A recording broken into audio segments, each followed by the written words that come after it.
All right. Hello, readers. Welcome back to the She Reads Romance Books podcast, where I have a returning guest who is one of my favorite romance authors who has a new romance release coming out in just a few days by the time this comes out.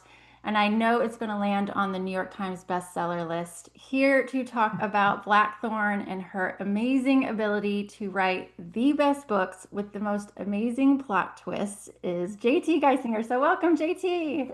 Hi, thank you for having me back again. Absolutely. Well, last time you were on the show, we talked about Pen Pal, your best-selling mindfuck of a romance. Yeah. That is so good. So, of course, I had to have you back to talk about Blackthorn, which is your newest release, dropping November 4th. And I know it's Yes. on everybody's TBR list for November. But my first question is, what does it feel like to be known as the author who writes the best, most compelling plot twists in her romance books? I don't know. Are you just making that up? I don't think so. Okay. Uh, I do like to surprise my readers, so that's very flattering if that's how I'm being perceived. But I always want to bring something new to the table, so it's nice for me to hear that people like the plot twist and they're not ever exactly sure where the book is going, and so I think Blackthorn continues that sort of a vibe. I Yeah. think so, for sure. Do you, Yeah.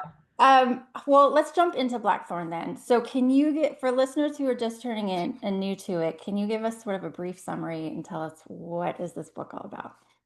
Sure. Blackthorn is a total standalone, so it's not part of a series. You can just jump right into it without having read anything before. It is a Gothic romance, which basically means it's a dark romance, but there's like a psychological aspect to it.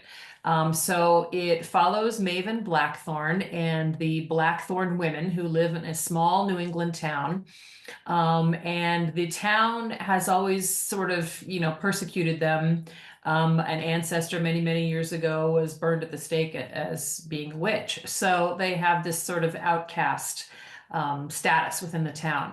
So Maven has been living away and she comes back for her grandmother's funeral, only to discover that her grandmother's body is missing. And the story goes from there. So it starts with a mystery. And then there, of course, is a romance with the boy that broke her heart all those years ago. And now, of course, he has to get back into the mix. And you get all that good enemies to lovers to enemies to whatever they are now, stuff going on. Absolutely. Yeah. I say it sounds fantastic, but it is fantastic. I read it practically in one sitting because I was just like, oh my gosh, what is happening? I have to keep going. But I'm so Yes. glad that you explained Gothic romance because I feel like some days I'm just so confused. I'm like, what is dark versus Gothic versus horror romance? I'm like, I'm so confused. So thank you for explaining that um, or description Sure. for the book. So Yeah. nice. Did you go into it knowing like you wanted that psychological piece to be a key component? When I first started writing it, I wasn't exactly sure how dark I was going to get. And I turned the first draft into my editor, and she came back and she said, okay, I love this, this, and this, but I want it darker and more fucked up. And I was like, oh, okay. You So, love her. yeah. So, I kind of rewrote the whole second half of it with more of an eye towards the darkness and really getting into the psychological aspect of what the character was going through. So that was kind of a fun process, actually. So yeah, I don't exactly know where these stories are going to end up, and this was kind of no exception. It was deliberately ambiguous in some points, and I think readers who aren't familiar with me sometimes get a little bit confused, like, wait, what's real and what isn't? But to me, that's the whole point. Yeah, for Yeah, sure. Exactly. And yeah. I'm amazed that you don't even go into it with sort of a plot. It just sort of comes. But that makes it even more amazing that you can write it so well. But if how did the seed of the story even come about? Was this like after your Morally Gray series, or just before, or after Yeah, it Pet? was after the Morley Gray series, and I just Bramble Romance had or Bramble had acquired the Pen Pal and the Queens and Monsters series, and then they wanted me to write a new standalone for them. So once I was kind of done with whatever else I was doing, I decided that I wanted to do something that would be completely different from all of the other books that I had already written, and that Mhm. could be read as a standalone. Because once you get involved in series, there's a lot more, world building, and you have to look farther out than just one book. And typically what happens with me is something will become a series that I never realized was going to be a series. So I could probably plot that a little bit better, but I'm a pantster, which means that I just kind of write by the seat of my pants and not usually sure where things are going. So I enjoy discovering it kind of just like the readers do. Oh my gosh. And then the plot twists just come to you as well. That's incredible. So, diving into the story a little bit more, the hero is Ronan Croft of the Yes. infamous Croft family in this town of Solstice. What Mhm. are readers going to love about this man? Well, I keep him a little bit of a mystery because he doesn't have too many first person point of view chapters. Hmm. So I think readers will be drawn to his enigmatic side. But also that he's very much kind of my typical hero who is obsessed with the heroine, and he's smart, and there's a lot of banter back and forth there, and there's a lot of sexual tension, which is always fun to read about.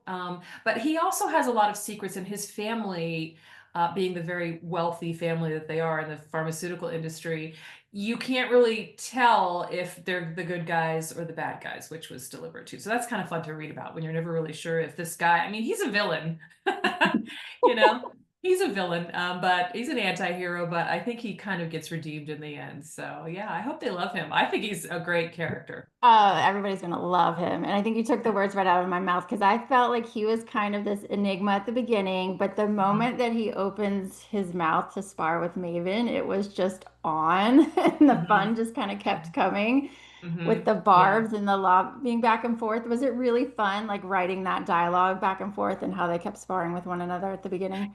Yes, it's a lot of fun because it kind of ramps up the sexual tension, and it adds an edge of humor, so everything isn't too, dark and depressing or what have you. And then you start rooting for them to get together because they're just going back and forth, and you're like, you can see it all right there, how they really feel about each other.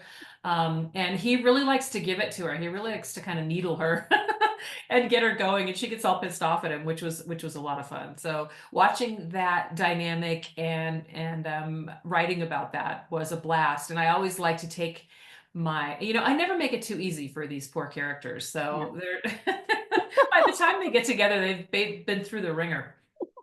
Yeah. Yeah, because they're like flinging death threats back and forth, Oh but yeah. yet the Oh yeah. tension, you're like, yeah, we know what's coming out of your mouth, but you are completely thinking another thing. It was awesome.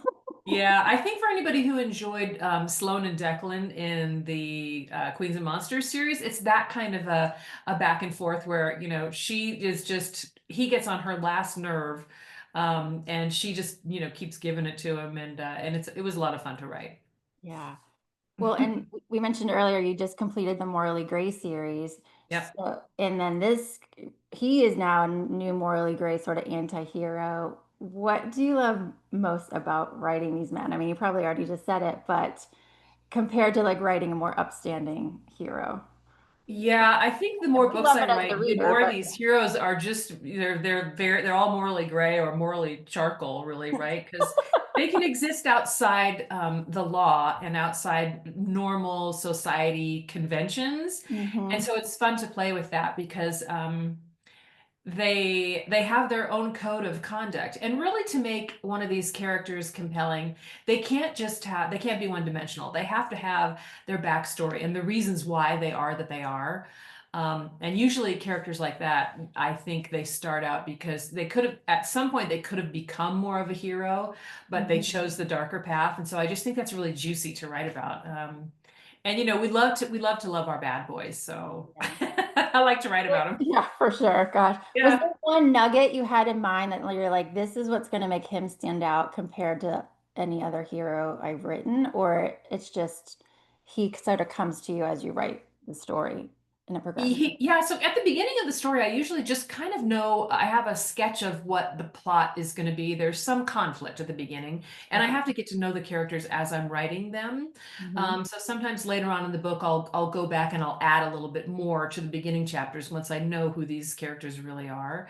But Hmm. in the case of Ronan, coming somebody who comes from a lot of money and somebody who is always used to being in control and just having the world at his feet. It was really, I knew I wanted to have, Maven be somebody who was just not going to, bow down to him and was really going to give him a run for his money. But his backstory really started coming to me when I was going through like the middle of the book, and I'm like, ooh, okay. Because there's that whole interesting, they're maybe doing medical experiments, but you're not Right. sure what's going on with the family.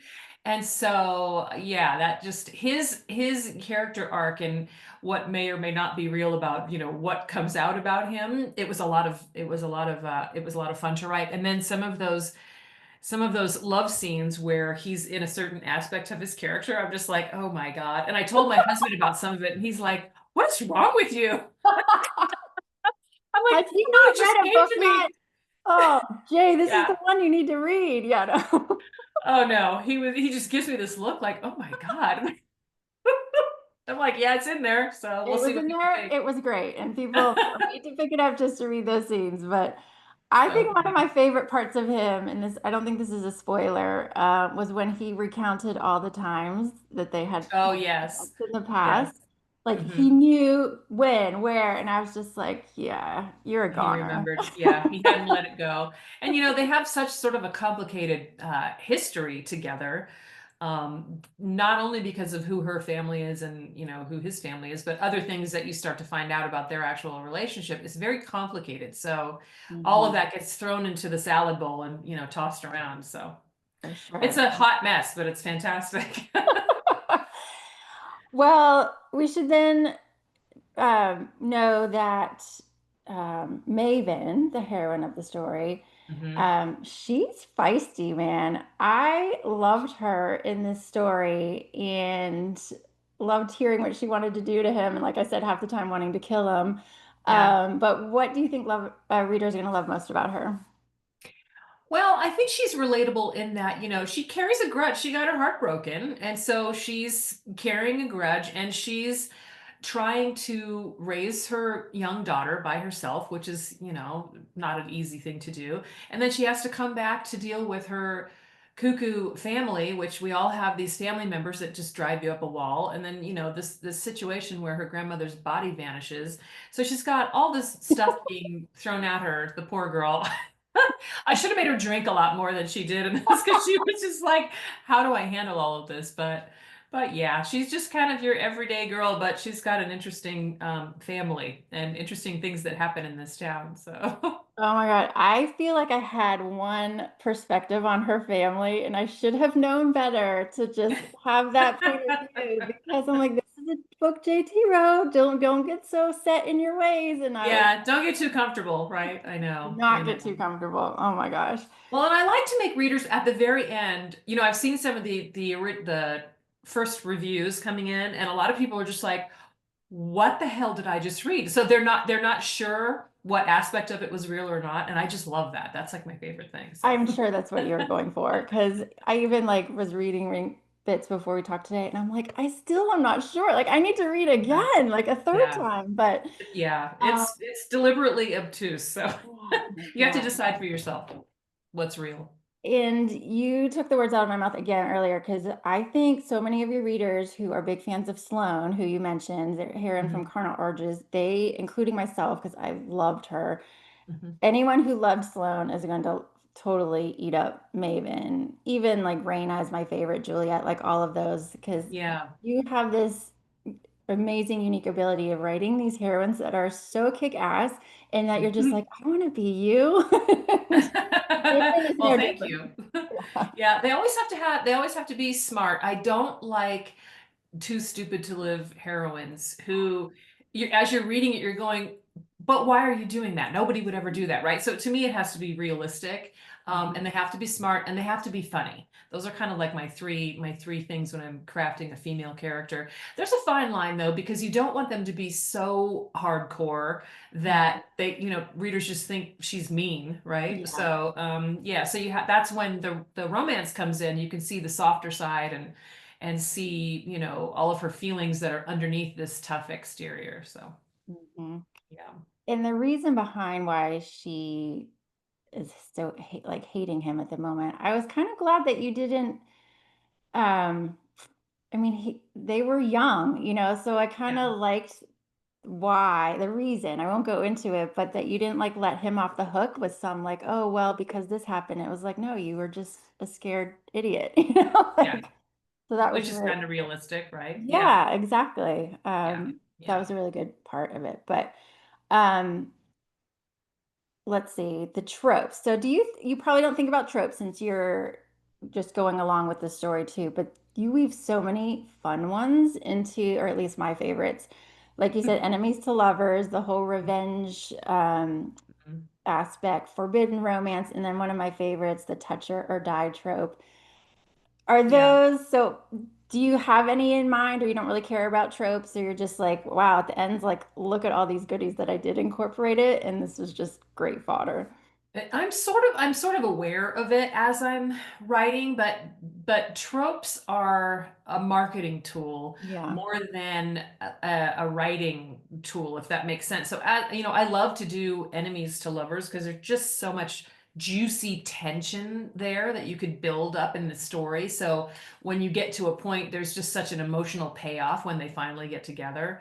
Mhm. But a lot of times people, or like even my editor will say, "Oh, these are the tropes in it," and I'm like, "Oh, okay, really? I didn't even Good to notice." know. But all right, yeah. So I'm vaguely aware of it, but I don't. I try not to build the story around it because sometimes I think you can almost get too carried away with tropes. Like I've read a couple of books where I just feel like the whole story was based on I have to throw in, all of these tropes in the kitchen sink, and it can get to be a little bit too much. My Mhm. main thing is I want the pacing to be fast enough so that the reader gets immersed very quickly. And usually, so that's like there's some kind of a mystery or something happens right at the beginning to get you involved and then pull you along through the story. So, I try and keep it fast paced and I try and keep all that banter and sexual tension. And then I start letting my imagination go with all the cuckoo stuff that starts arriving in these stories. And I just allow myself to put it in because I can always take it out at the end, if it's too weird, but I never do. I Do just you let have it this go. do you have this backlog of like cuckoo ideas that you then like pick out every now and then or no? It's No, they occur in the moment as I'm writing the book, and it comes up a lot of times in conversations that go back and forth with the characters, or just in the plot, in the circumstance. Because my stories are usually very character driven, Mhm. so I try to listen to get to know the character and learn what they would authentically do in the situation. Because every character is really different. They can all have some similarities, like I mentioned, sense of humor and what have you, but all the story parts are different. So I just allow myself to play with it and not expect that it has to go into a certain direction. Because once I find myself manipulating a story, then it feels forced. So I'll stop and I'll start over. Gotcha. Um, do you ever hit writer's block then, or do you just need like a moment to really sit and be like, what do I think? Or you skip a part and then you come back, or Yeah, sometimes I was talking about this on another interview. Sometimes, like, if I'm not in the mood, because I usually think sex scenes to me are pretty easy to write, if I'm in the right headspace. And sometimes, Mhm. if I'm just going along and I feel like, okay, they should be having a physical connection here, and I'm just not in the right headspace, I'll just put a little note like, okay, insert sexy times here, and then I'll go on with whatever was going to happen in the story. And then Yeah. I'll come back to it, because you sort of have to be in the right mental space. Mhm. But yeah, for me, writing is just very organic that way. I try not to force too much of it and just let it go as I'm writing the story. But writer's block, usually about halfway through the book, I'm just like, where am I going? Because I don't know, right? Right. So I will usually play around with a couple of chapters of how does this direction feel? And then if that doesn't feel right, I'll trash it and go in another direction. So I've Mhm. learned just not to overthink it because that's Mhm. where you can really get yourself to a point where you're too paralyzed to write. Like the first 20% of a story is usually the hardest because I'm just getting the motor running and I'm not really sure, how it's going to turn out. But after about the 50% mark, it's almost like I crest the top of a hill Yeah. and the book just starts really going quickly, toward the ending. So it becomes faster toward the end of the book. Nice. Yeah. Okay. Well, this is a standalone, like you said, it's not in part of a series, but you've said in the past that you sort of have this overarching plan of connecting a lot of your Mhm. books. Will it have a connection at all or not? Or it's completely standalone? Well, it's possible because I also just published a book in September. Well, it's a novella actually. It's a very short story, but it's called Spicy Little Curses. Mm-hmm. And the two characters in that, it's set in New Orleans and it's about a reporter who is sent to go look for urban legends for a Halloween story. And she finds this tattoo artist and his family basically is supposed to be cursed. So she wants to do a story on him. So those two characters are vaguely, one of them, the main female character, Petra, is distantly related to Maven. So I don't bring the story together, but it is mentioned here in there. So I think because some of my stories have these paranormal aspects and Mm-hmm. some of them have mafia, I mean, who knows where this is going to end up, but there is always in the back of my mind, like, this could be a connection here.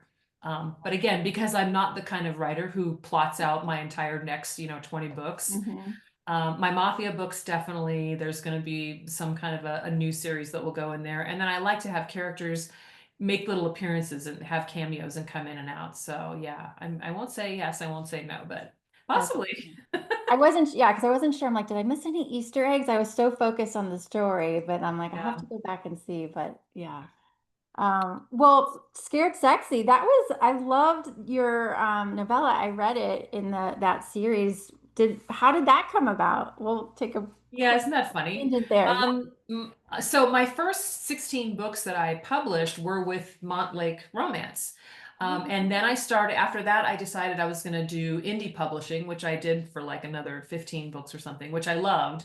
Mhm. And then Bramble came along and they acquired some of my backlist. And so now I have these two great publishers, but my editor at Montlake just emailed me and said, "Hey, we're putting together a collection of short stories and it's based around a Halloween theme. What do you think?" And I was like, "Okay, that sounds like fun." And then she told me who the other authors were going to be in the collection, and they were all authors that I admired, and I thought that we would fit together well as far as our audiences and what people would enjoy. So, yeah, Mhm. and it was just, I mean, it was just a quick little story. It didn't take me long to write, but it was a lot of fun. And I feel like that little story maybe has a universe that could be expanded. Mhm. So we'll see about that too. Have you been to New Orleans or did you take a trip or I did have you never been to New practically? Orleans. No, I really want to go. People just keep telling me the food, the music, the atmosphere. So yeah. So if I do expand on that story, I'll have to go to New Orleans and really do a deep dive and and it'll be a write-off. Yeah. Yes, definitely. Yeah. So Perfect Stranger, gosh, that was the first book of yours that had my jaw hitting the floor with the ultimate plot twist of all plot twists. And then here comes Pen Pal. Hmm. So do you still have readers like messaging you, talking in your Facebook group all the time about those two books? And now they're Hmm. like, oh my, asking you like, oh my gosh, how should I prepare for Blackthorn? Like, Yes. Yes, they do. Every day I get feedback from readers some of them I mean, there's still people who are just discovering these books for the first time. And then they discover I have like a backlist of 35 books or something, and they get very excited. But not all my books have those crazy twists.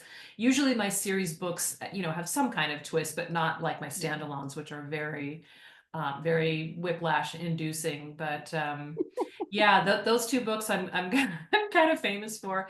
And they're both books where like either you really enjoyed it or you can't trust me and you hated it and you'll never read it. So it's kind of polarizing those two things. And I think Blackthorn is along the same lines, but I don't think readers are going to be as emotionally traumatized with Blackthorn. It's more of a psychological mystery kind of a thing than it is you're going to be sobbing at the end of the book. And if you are sobbing at the end of the book, it's probably just because you're confused. yeah, yeah. I think that's a great way to say it because I told readers too, I'm like, don't worry if you were like, oh, like so hung up on the last two where you were like, I Yeah, can't believe those twists. Where this one, like you said, the yeah. psychological piece where you're just, I did not see that coming, but yet not really influencing the happily ever after, which we all look for. Um, Right. So it so was more of a traditional happily ever after, I think, even though the book itself is sort of genre bending, which I also like to do. I like to have a lot of different elements in there, so it's kind of hard to quantify exactly what this book is. Where does it sit within mhm, romance or, thriller or paranormal? But no, I don't think Blackthorn will have the emotional damage. mhm. So people, if they're worried about that, they can go into it just knowing that I'm not going to rip out their soul. Yeah, This exactly. time. Yeah. But I Good. am with the next book that I'm writing, which I can't tell you exactly what it is, but when all the readers hear what it is, I'm gonna I'm gonna get some emails. But some people will be super happy and other people will be like, I can't believe you. So Oh yeah, my that'll be God. fun. I'll announce that in the beginning of next year. Oh, okay, I'm excited already. Well, no matter what you write, it'll be like, okay, click, I'm ready to read it. Well, Um, thank you. I think too, there's like, has this book or have you ever just thought about in general, a lot more romance authors are also sort of dipping their feet in, like just going completely like thriller wise or going completely fantasy without necessarily a happily ever after. Have you ever Mhm. thought about sort of jumping ship and like writing just a psychological thriller, not necessarily romance? Or are you like, nope, I love my happily ever afters? I tend to write quote unquote unconventional romance where sometimes readers don't agree if it's a happily ever after or not. So, yes, I definitely write in the direction of straight suspense or straight thriller, and then I throw in, there's a romance in there. So I am talking to my publisher right now about just doing a straight thriller, which I think would be fun. Um, and hopefully, my readership will follow me because it's hard to know if people are going to be like, if there's not a romance in it, are they going to be interested? Also, it'll be interesting for me to find out as a writer, can I write something that doesn't have a core love story? Mm, Because that's really, what I've done. But I've seen a lot of authors doing this very successfully. yeah. Rebecca Yarros just, with her new, what is it, Iron Flame series, the Empyrean, Fourth whatever it wing. is, series, Yep. fantasy. Yeah. So, I mean, she Yeah. was a successful contemporary author and just did this whole romanticy thing. And I was like, that was a really good transition that she made. So, and let's see if she keeps going back and forth. I don't know.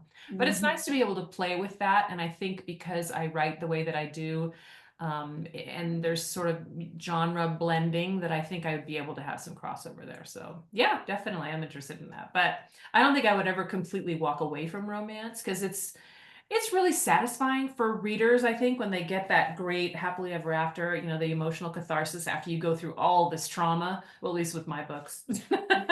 Yes. So, yeah, the answer is yes. I definitely do want to do that. I think if I were to read a thriller, I would read yours, even though it's not something I would go to just because I know the writing would be fantastic. But Oh, I guess thank it all you. just comes to like what idea sparks you next, right? Probably Right. plays a part in it. Yeah. Yeah, and I don't think I would do one of those like police procedural Yeah. thrillers or anything like that. It would be more of a psychological thriller, kind of like a Perfect Strangers or a Pen Pal, but without the romance, just where you really get gripped by what is going on with the situation, and well, yeah, we'll Yeah. see. I feel like I get this like visceral reaction whenever I say Perfect Strangers because of that book. I was just like, I seriously wanted to throw my Kindle across in the best way, but like, can we Yeah, there talk was a about? couple different twists there that people were like, Yes. "What now?" Gosh, I'm like, this woman is amazing. But anyway, so could you talk cover for a second? It's beautiful.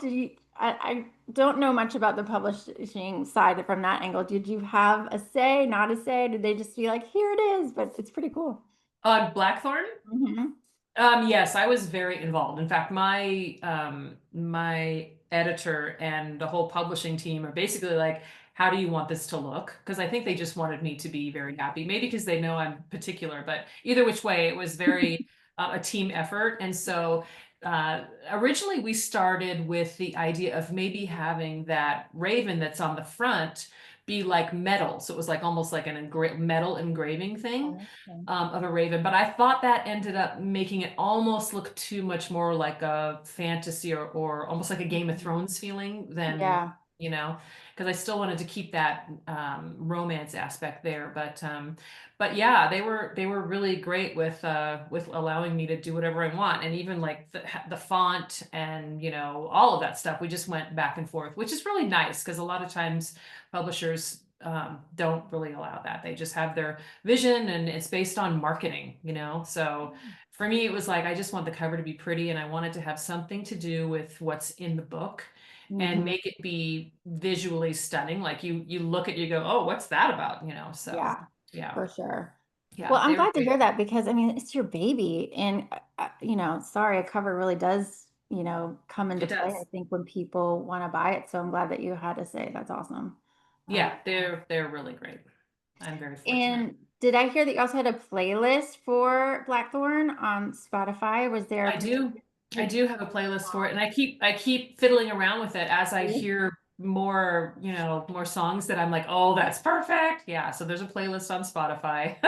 There is also a Pinterest board with sort of the aesthetics, the vibe of the novel. So, yeah. Nice. But Mhm. those are, I mean, the amount of work it takes just to write the novel, let alone all the extra stuff. But it's like, I don't know, an extra like bonus, I think, for readers to be able to see and, It ooh, is, this is what yeah. inspired an author, or these is like the sights and sounds that were going through their heads. I think that's pretty cool to somewhat see a part of the process, which is really cool. I should actually get better about allowing readers showing the process because I'm always blown away how interested people are in the process of writing a book because when you're doing it, it's just a slog. There's nothing interesting about it. Every day you just have to. But yeah, doing things like the Pinterest board and the music that kind of gives people an aspect of it. But I should take pictures of my desk and like my notes and just the chaos that Yeah. is what a book is coming together just to give people an idea of what goes into it or not. I don't know. Do I keep the mystery? I'm not sure. I don't know. That's a good question. Maybe like, Right? yeah, How much chaos do you want to see? all the chaos if it's coming from you. Yes. Oh boy. Okay. All right. Uh, I'll put a few things out there and see how people react to There you go. There you go. And it. on tour, so are you excited about that? Where are you going? Tell us all the highlights. Yeah, I haven't announced it yet, but actually I'm going to step back from my tour. Okay. And yeah, because my husband has had cancer, and so I've decided I need to be home for his care and his follow-up medical appointments and all that. So by the time this comes out and the book comes out, yeah, we will have said that we're stepping back from the tour. So which is a bummer because I love to go out and see the readers and get all these questions, but we'll just have to kind of do it like this. So Another time. Yes. another time, yes. Yes, for sure. And I hope his care continues and everything is all good on that. Thank you. Thank you. Yeah, it's just so this is the same cancer that took my dad 10 years ago. So I'm trying to not think about that too much, right? But you still got to do all the book marketing. So we'll be doing it virtually. Perfect. Yeah. Great. Let's see. So, anything else about the book other than is releasing November 4th? November That 4th, the ebook and the audiobook are releasing simultaneously, and the audiobook sounds amazing. I bet. It's Connor Craus and Tara Langella, who is one of my all-time favorites. Yeah, and Veronica Pace. So it's multicast duet style, and in my upcoming newsletters and on socials, I'll put a little snippets of those because I think listening to the audiobook, if people have never done it, it's such a unique way to experience a novel. You get all that theatrical reading, and these voice actors are so incredible. So yeah, I'm excited to hear people's reactions to that. And the fact that it's duet, I'm sure it costs a freaking fortune, but duet style is so incredible. And oh my gosh, I did not know Connor Cray was going to be the voice for Ronan. He's going to be amazing. Oh Oh my my gosh. God. He has a beautiful depth and quality to his voice, but he also brings a certain aspect to the character that when you listen to it, you're like, "Oh my God, he's so good." So, yeah, I'm very happy with the audiobook, so.